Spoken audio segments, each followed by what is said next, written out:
3:10 in the morning, August 21st, 1942. A narrow strip of sand where a small river called Alligator Creek meets the ocean on Guadalcanal.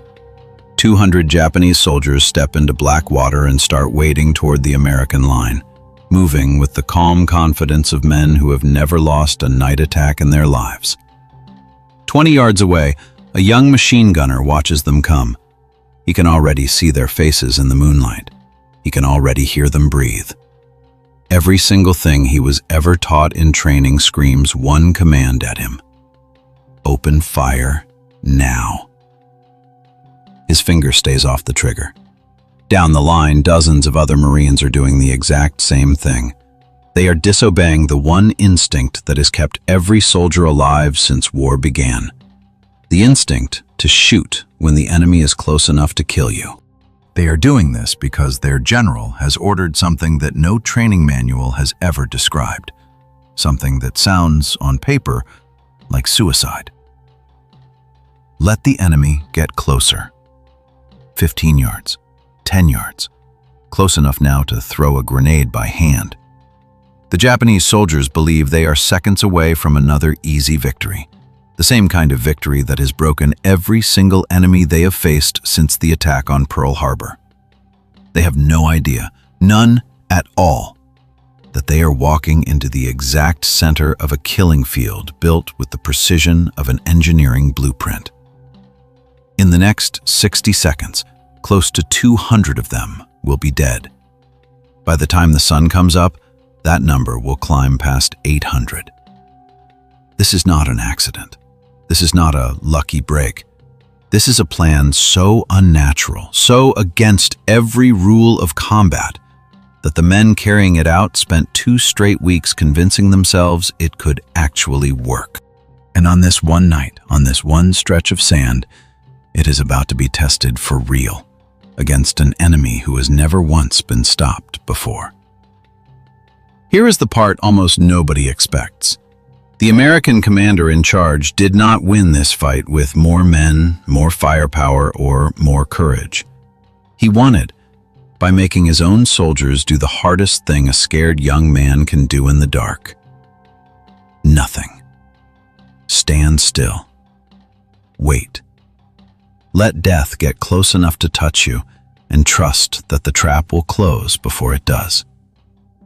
Sometimes the deadliest trap in the world is the one that looks, from the outside, exactly like a mistake. Think about that machine gunner for 1 second. He is maybe 19 or 20 years old. He has a loaded weapon in his hands that can fire hundreds of rounds every single minute. The enemy is close enough that he could reach out and touch them if he stretched his arm. And he is doing nothing. Not because he is frozen with fear, not because his gun has jammed. He is holding fire on purpose, because 2 weeks earlier, an officer walked down this exact stretch of beach and told him a number he would never forget. Hold until they are 30 yards away. Then closer again. That number became something like a prayer to him. He repeated it to himself every night while lying in his fighting position, watching the tide slide in and out over the sand in front of him, memorizing exactly where the enemy had to appear so that in total darkness, his mind would already know the spot without needing to see it. This is what makes this story different from almost every other battle you have ever heard about. This is not a story about brave men charging into danger. This is a story about brave men forcing themselves to stay perfectly still while danger walked straight toward them. Because somebody they trusted had already done the math and told them it would work. And somewhere behind that thin American line, 2 men are about to collide in a way that neither one of them saw coming.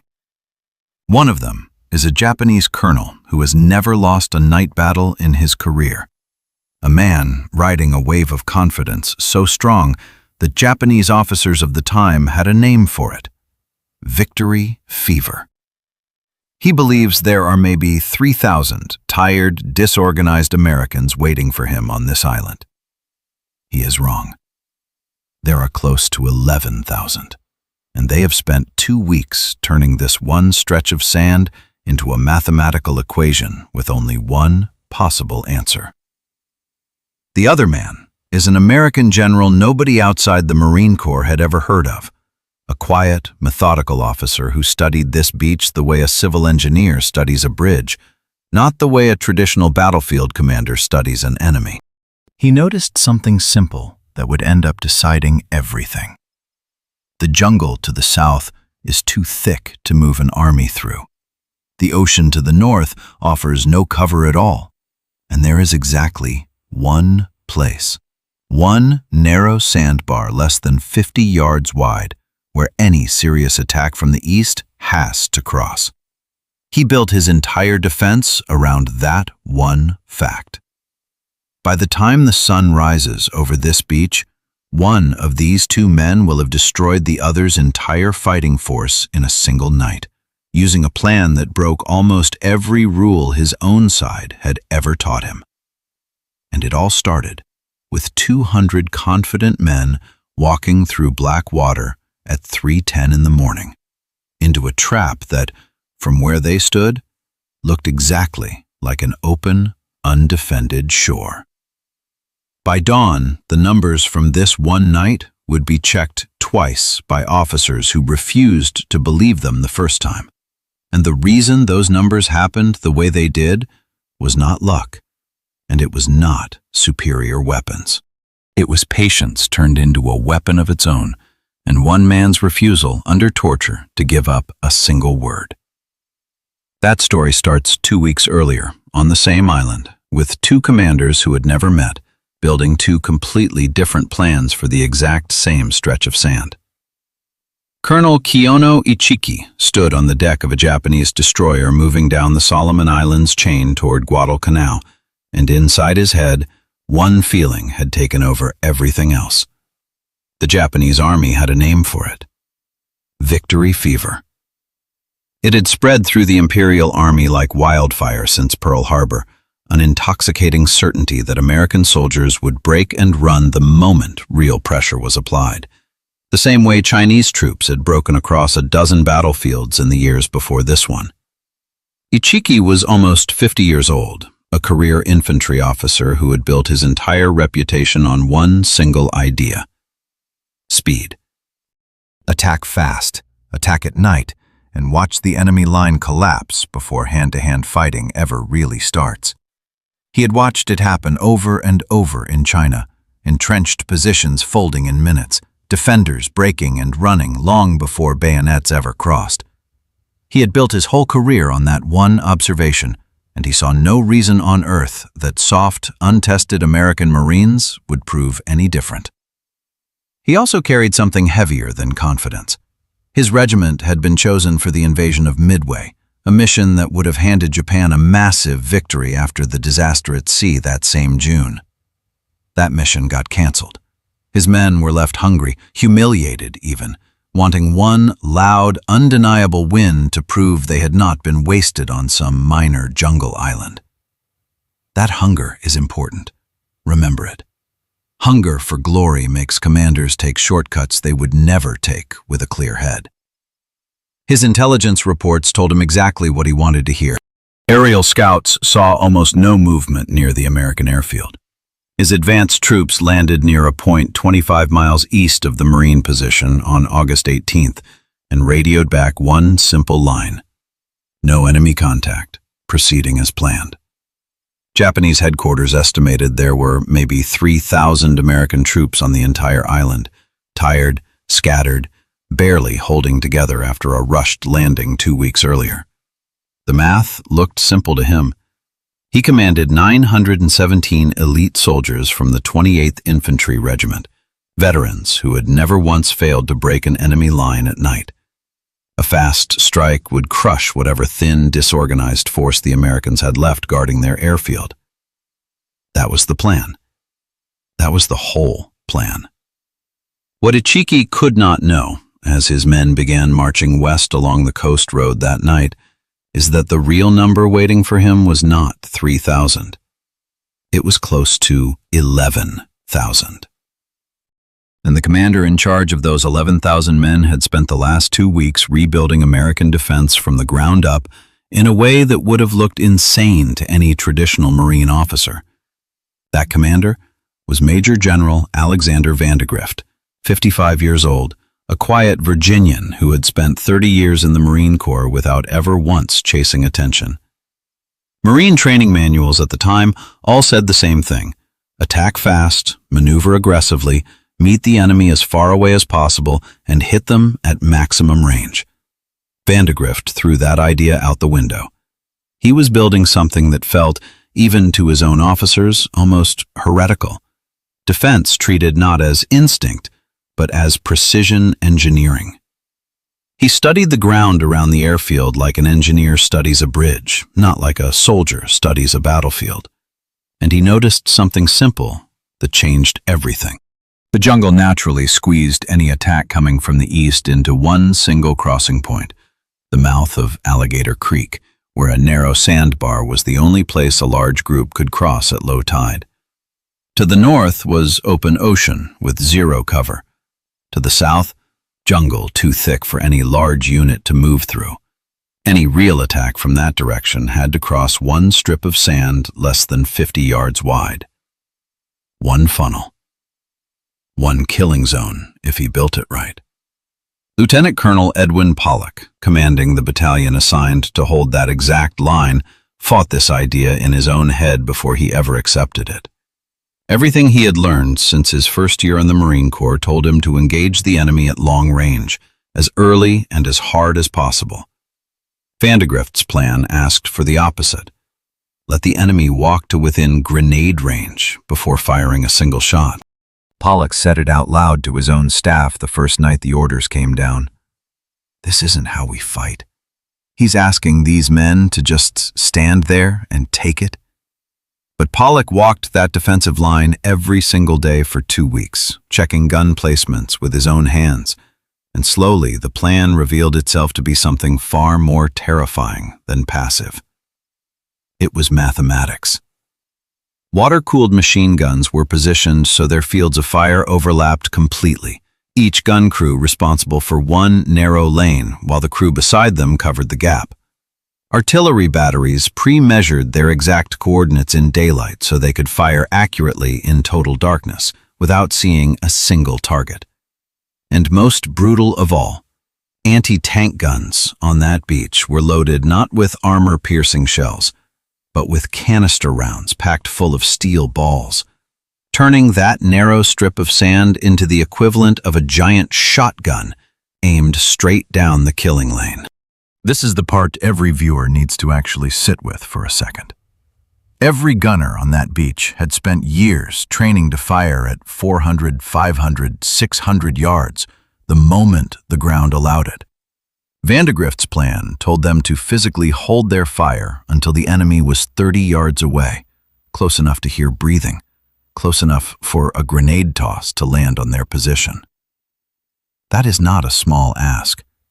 That is asking a scared 19-year-old to override the single strongest instinct a human being has, the instinct to defend yourself the second danger appears, and trust a plan drawn up on paper 2 weeks earlier by a man he barely knew. Private First Class Frank Pomeroy, a young machine gunner posted right on that creek line, spent those 2 weeks trying to make peace with what he was being asked to do. His weapon could fire somewhere between 450 and 600 rounds every single minute. But firing that close meant accepting in advance that some of the enemy would already be on top of his position before he could cut them down. At night, lying in his fighting hole watching the tide slide in and out over the same sandbar, he ran Pollock's number through his head again and again, like something memorized under pressure. 30 yards. Hold until 30 yards. He memorized the exact shape of that sandbar in daylight so that in pitch darkness, his mind would already know precisely where the enemy had to appear. Here's the education piece worth remembering long after this video ends. Ichiki's entire failure did not come from cowardice, weak weapons, or bad soldiers. It came from something far more dangerous and far more human. He trusted a pattern that had worked every single time before, and he never once questioned whether this new enemy might refuse to follow that pattern. That single blind spot, repeated by armies throughout history, is often more deadly than any weapon on the battlefield. Vandegrift's entire victory came from the opposite instinct, questioning the pattern everyone else assumed was true, then building an entirely new answer from scratch. Two commanders, two completely different plans, one narrow strip of sand about to decide which one of them was right. And neither man yet knew just how close that answer would come to going the other way. The plan Vandegrift built only worked because of one detail almost nobody talks about. The exact position of every single gun on that beach had to be perfect. And perfect took 2 full weeks of brutal, boring repetition. Machine gun crews walked their assigned lanes over and over during daylight, marking exact aiming stakes in the sand so that in total darkness, without seeing a single target, they would already know where to point. Each Browning water-cooled machine gun could fire between 450 and 600 rounds a minute, and its water jacket kept the barrel from overheating during sustained fire in a way that lighter, air-cooled weapons simply could not survive. But raw firepower was never the point. The real weapon was overlap. Every gun crew covered a narrow lane, and the gun sitting right next to them covered the gap beside it, so there was no spot on that sandbar, not one single yard of it, where a man could stand and be outside somebody's line of fire. Behind the machine guns sat the anti-tank guns, and this is where the plan gets almost cruel in its precision. These guns were never meant to fight tanks that night. They were loaded with canister rounds, each shell packed with 122 steel balls that would spread out in a widening cone the instant they fired, turning a 50-yard-wide strip of sand into something closer to a row of giant shotguns fired at point-blank range. And further back, artillery crews from the 11th Marines had already measured and logged their exact coordinates during daylight hours, so they could call in accurate strikes on a target they could not even see, purely from memory and math. Every part of this plan depended on one single condition being met: that the gunners held their fire long enough for the enemy to walk fully into the trap. Fire too early, and the enemy scatters, takes cover, and the entire mathematical design falls apart in seconds. That single detail is the exact reason Vandegrift spent 2 straight weeks walking that line personally, checking positions with his own hands, because a plan this precise had exactly one point of failure, and that point of failure was human nerve. Company G was held back away from the main line as a mobile reserve, ready to move the instant any enemy soldier broke through before the killing zone finished its job. Think about what that assignment actually meant for those men. They would hear gunfire, screaming, chaos breaking out just a few hundred yards away, and they had to sit there, doing nothing, waiting for an order that might never come.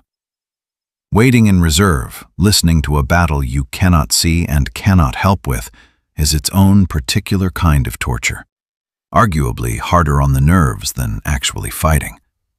None of this preparation would have mattered without one piece of information reaching Vandegrift's staff in time, and that information almost never arrived at all. Jacob Vuza was a Solomon Islander in his 40s who had served for years as a native police officer and was now scouting Japanese movements for the Marines, without pay, without rank, purely out of loyalty. He was moving through the jungle east of the American lines gathering intelligence when Japanese patrols captured him on August 20th. When they searched him, they found a small American flag hidden in his clothing, a flag he had refused to throw away even knowing what it could cost him. They tied him to a tree. They interrogated him for hours, demanding he tell them exactly how many Marines were on that island and exactly where the defensive positions sat. Vuza told them nothing. Not one word. In their frustration, his captors stabbed him repeatedly in the chest, the throat, and the face with bayonets, then left him tied to that tree, assuming he would bleed out and die. He did not die. Through the night, bleeding from wounds that would have killed most men twice his age, Vuza worked his hands free and crawled through the jungle for hours, heading toward the American perimeter. By the time Marine sentries found him near a river close to the lines, the damage to his throat had taken his voice completely. He could not speak a single word. So he gestured for a pencil and paper, and with his own blood soaking through the page, he wrote down everything he had seen. The size of the enemy force, the direction they were marching, the road they intended to use. He was carried to the aid station still conscious, still trying to warn them even as medics worked frantically to keep him alive. His information reached Vandegrift's staff within hours, confirming what radio intercepts had already started to suggest. A large Japanese force, likely a full battalion or more, was moving toward the American line, and it would arrive within a day, maybe within hours. Sit with that for 1 second, because this is the part textbooks tend to skip over. Every water-cooled machine gun, every canister round, every pre-measured artillery coordinate on that beach was completely useless without this single piece of human intelligence. A defense built with mathematical perfection means absolutely nothing if it is aimed at the wrong hour, the wrong direction, or an enemy force of the wrong size. One man's refusal to break under torture is the actual reason the entire engineering plan had a target to aim at. Weapons win battles. Information wins wars. This one night proves both, back to back. As August 20th turned into the early hours of the 21st, the Marines settled into positions they had rehearsed for 2 straight weeks without knowing exactly when the real test would come. Pomeroy checked his aiming stakes one final time in the dark, the pale sand of the crossing barely visible 50 yards ahead through the gloom. Down the line, Pollock moved from position to position, saying almost nothing, simply confirming with his own eyes that every gun, every mortar tube, every single canister round sat exactly where it needed to be. None of them could know precisely when Ichiki's men would reach that creek. They only knew now, for certain, that the enemy was coming, confident, unaware, marching straight toward a stretch of sand that had just been turned into an equation with only one possible answer. Somewhere out in the dark, less than a mile away, boots splashed softly through shallow water, moving toward a battle none of those soldiers could see coming, and toward a trap that had already closed around them before a single shot had been fired. At 3:10 in the morning, the sound of splashing water carried across the sandbar as roughly 200 Japanese soldiers began wading across the mouth of Alligator Creek. Pomeroy pressed his eye to the sight of his Browning, the gun already aimed exactly where Pollock had assigned him weeks earlier. Every instinct screamed at him to fire while the enemy was still silhouetted against the water in the moonlight. He kept his finger off the trigger. The Japanese soldiers came forward with the quiet confidence of men executing a plan that had never once failed them. Officers whispered orders. Enlisted men waded through the deeper channels, equipment clinking softly whenever a boot slipped on the uneven creek bottom, then catching themselves and pressing forward without breaking stride. Some of these exact soldiers had done this exact thing a dozen times before in China, walking straight at an enemy line in the dark and watching it dissolve before bayonets ever crossed. Nothing in their training had prepared them for a line that refused to break at the mere sight of them. Along the Marine positions, the silence took on a weight of its own. Men who had rehearsed this exact moment for 2 weeks in daylight now found the darkness stretching every single second far longer than they had imagined it would. Somewhere down the line, one young Marine's breathing had gone ragged enough that the man beside him reached over without a word and gripped his shoulder. A small, silent reminder to hold the position a few seconds longer. No one spoke above a whisper. No one moved enough to give away a single gun's position before the order came. 25 yards from the bank. 20 yards. 15. The lead soldiers were close enough now for individual Marines to make out their faces in the moonlight, close enough to hear them breathing on the other side of the sand. Some of the Japanese soldiers even carried their rifles slack at their sides, certain the crossing itself was the hardest part of the whole night's work. 10 yards. Pollock's voice carried down the line in a single, controlled word. Fire. The anti-tank guns opened first. Each canister round released its 122 steel balls in a widening cone that swept the entire width of the sandbar in an instant, and the effect on men standing shoulder to shoulder in the open was immediate and total. Soldiers who had been advancing in a tight, disciplined formation seconds earlier were thrown sideways, their momentum gone before most of them even understood what had happened to them. Before the echo of those canister rounds had even faded, the machine guns opened in sequence down the entire line, Pomeroy's Browning shaking against its tripod as he swept his assigned lane while the guns beside him covered every gap he could not reach. There was no space between them. There was nowhere on that sandbar for a man to stand that put him outside somebody's field of fire. What had begun as a disciplined, confident assault dissolved within seconds into total chaos. Men who survived the first canister blast were caught immediately by overlapping streams of machine gun fire that left no dead ground, no shadow to hide inside, no path back across the creek that was not itself being swept by another gun. And yet, even a killing zone built with this much mathematical precision could not stop every single man who entered it. A small handful of soldiers, driven forward by training or pure desperate momentum, kept moving through the fire and actually reached the western bank.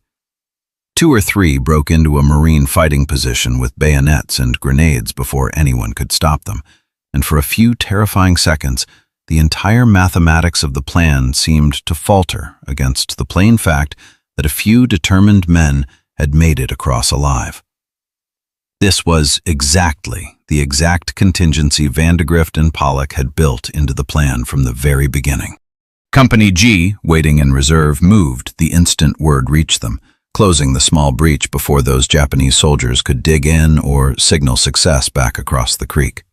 The reserve Marines came forward at a dead run, low and fast, their own machine guns still hammering away on either side of them to keep the breach from widening while they closed the distance. Hand-to-hand fighting broke out in the sand for maybe 30 seconds, brief and brutal, over almost as quickly as it began. By the time it ended, the western bank belonged to the Marines again. This was, without question, the single closest the entire plan came to failing that night. A gap of even 1 extra minute, and that small foothold might have widened into something the machine guns alone could no longer close. Japanese mortars on the eastern bank began falling on the Marine positions almost immediately after that counterattack finished, an attempt to buy time before a second wave could be organized. Pomeroy hunched low behind his gun as shells walked closer, then further, then closer again. The water jacket of his Browning too hot now to touch with a bare hand, even as it kept the barrel itself from seizing. Across the creek, surviving Japanese officers worked through their own grim arithmetic with far less information than Vandegrift's staff had. Roughly half the original 200 men who entered the water an hour earlier remained. To commanders trained to see hesitation itself as the deeper failure, the answer seemed obvious. The attack had not been wrong, it simply had not been pressed hard enough by enough men moving together. A larger, tighter wave would finish what the first had started. Nothing in their doctrine allowed for the possibility that the ground itself, and the guns waiting on the far side of it, had already decided the outcome before a single man stepped into the water.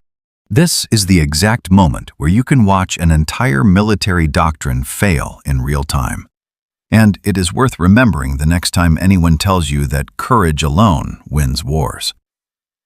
Roughly an hour later, a second force of close to 150 men began moving toward that same crossing point. Their officers had drawn exactly the wrong lesson from the slaughter their comrades had just suffered. Rather than question the tactic itself, they concluded the first wave had simply been too small. Pomeroy watched them come through his sight and understood something the approaching soldiers could not.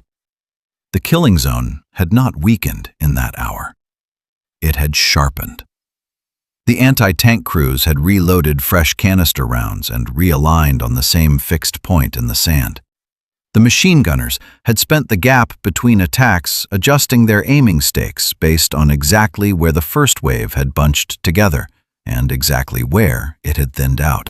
When the second wave reached that same mathematical center point, Pollock gave the order again, and this time, the fire that answered him was faster, tighter, and even more complete. Within minutes, barely a dozen men from that second assault made it back across the creek alive. As the eastern sky began to lighten toward dawn, Japanese officers attempted one final maneuver, an idea that actually showed real tactical imagination, even as it revealed just how completely Vandegrift's planning had already accounted for every possible approach.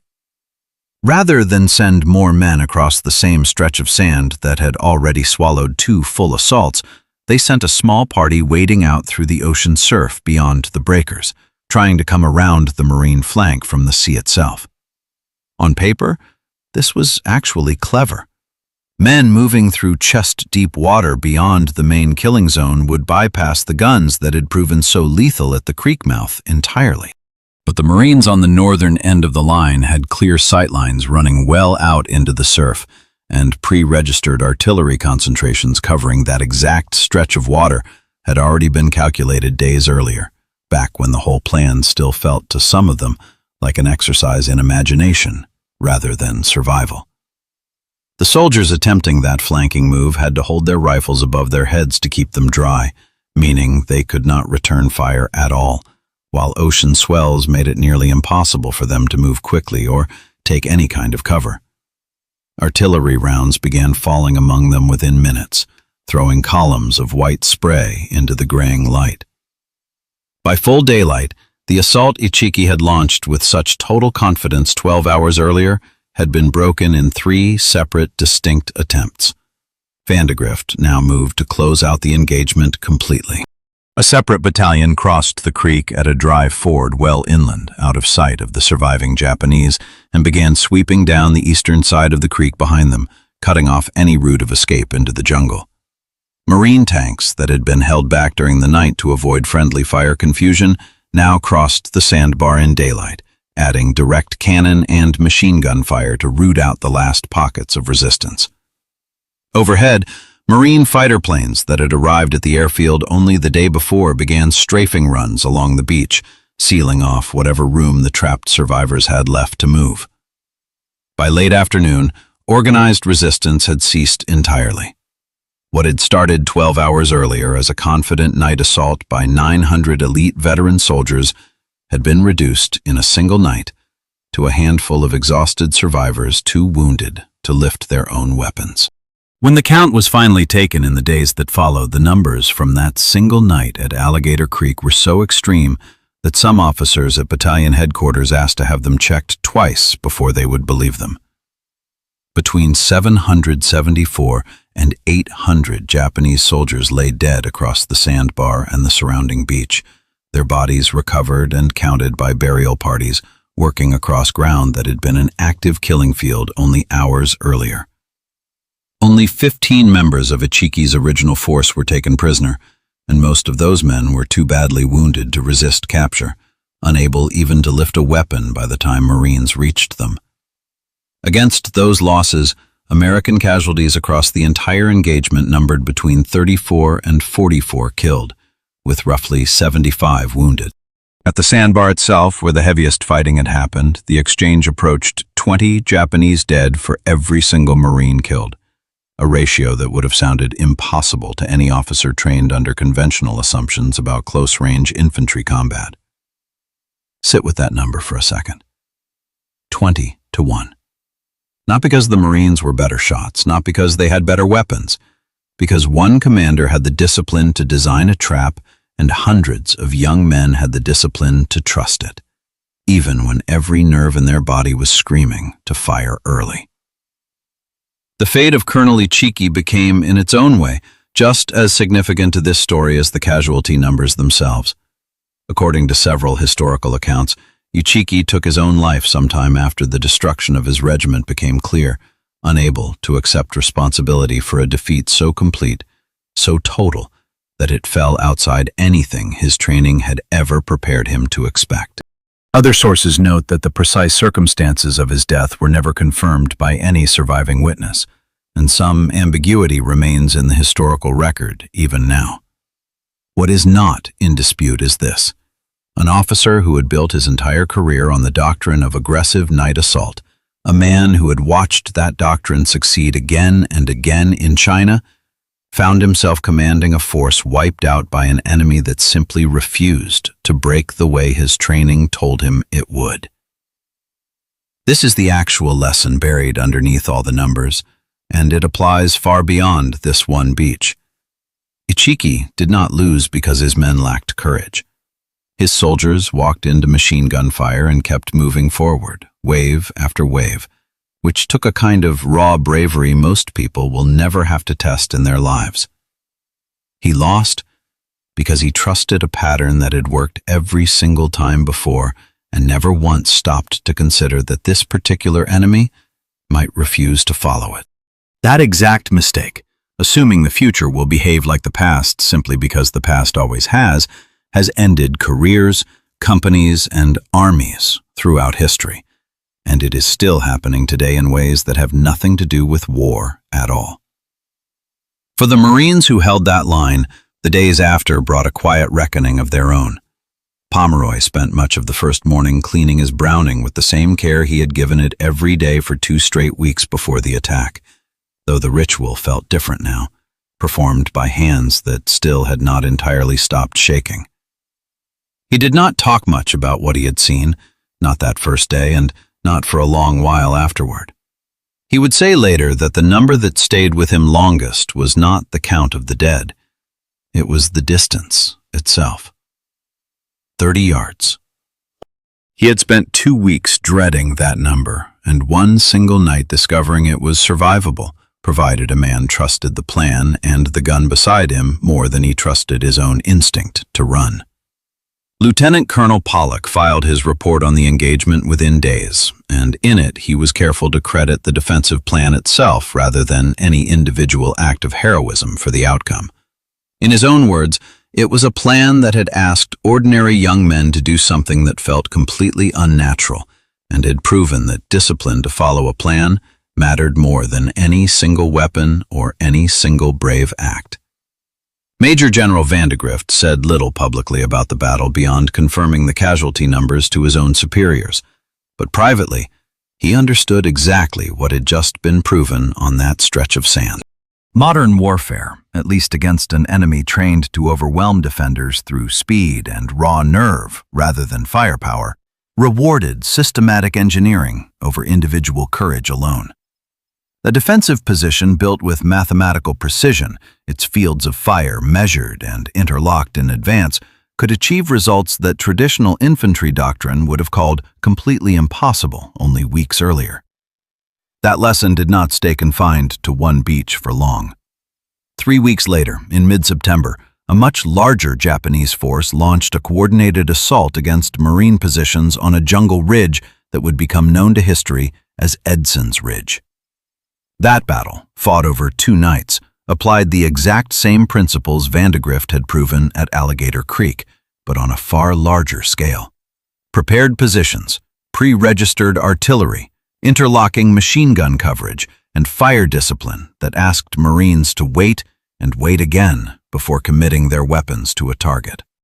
That assault force suffered losses placed between 700 and 800 killed, while American losses on the ridge numbered close to 100, a heavier toll than at Alligator Creek, but one that still proved, at a larger scale, exactly what Pollock's battalion had shown weeks earlier. The math held, even as the size of the battle grew. The strategic consequences of that single night at Alligator Creek reached far beyond Guadalcanal. Island garrisons across the Pacific in the years that followed would draw on lessons first proven at that creek mouth, using mathematical fire planning and carefully measured killing zones to achieve results that conventional defensive thinking alone could never have delivered. The idea of trading ground for certainty, of allowing an attacking force to enter a predetermined zone where defensive fire could be brought to bear with total effectiveness, became a standard part of American defensive doctrine against Japanese assault tactics for the rest of the war in the Pacific. None of it would have been possible without one man. Jacob Vuza, the Solomon Islander scout who was captured, tortured, left for dead, and still crawled through the jungle for hours to deliver a warning he refused to give up under torture. He survived his wounds, though the scars from that night stayed with him for the rest of his life. In the years afterward, his role in the battle was formally recognized by both American and British authorities, an acknowledgement that the mathematical perfection of that defense had depended at its very foundation on the courage of one man who refused to speak. Without that single warning, every gun on that beach could have been registered and ready for an attack that arrived from an unexpected direction or at an unexpected hour, and none of the mathematics would have mattered at all. Here is what this single night actually proves, and why it still matters far beyond any history book. The deadliest trap you will ever face rarely looks like a trap. It looks like an opportunity. It looks like an open shore with no defenders in sight, a target with no obvious resistance, a moment where everything seems to be going exactly according to plan. Colonel Ichiki walked 900 elite soldiers into exactly that kind of trap because he trusted a pattern that had never failed him before, and he never once stopped to ask what would happen if it finally did. On the other side of that same beach, a handful of young men held their fire against every instinct screaming inside them, not because they were fearless, but because they trusted a number, a plan, and the man standing beside them more than they trusted their own fear. 200 men walked into black water at 3:10 in the morning, believing they were about to win an easy fight. By sunrise, close to 800 of them were gone, and the men who beat them had done it without ever needing to move from the exact spot where they had been told to stand. Sometimes the most dangerous mistake in the world looks nothing like a mistake at all. Sometimes it looks like victory. Right up until the very last second, it doesn't.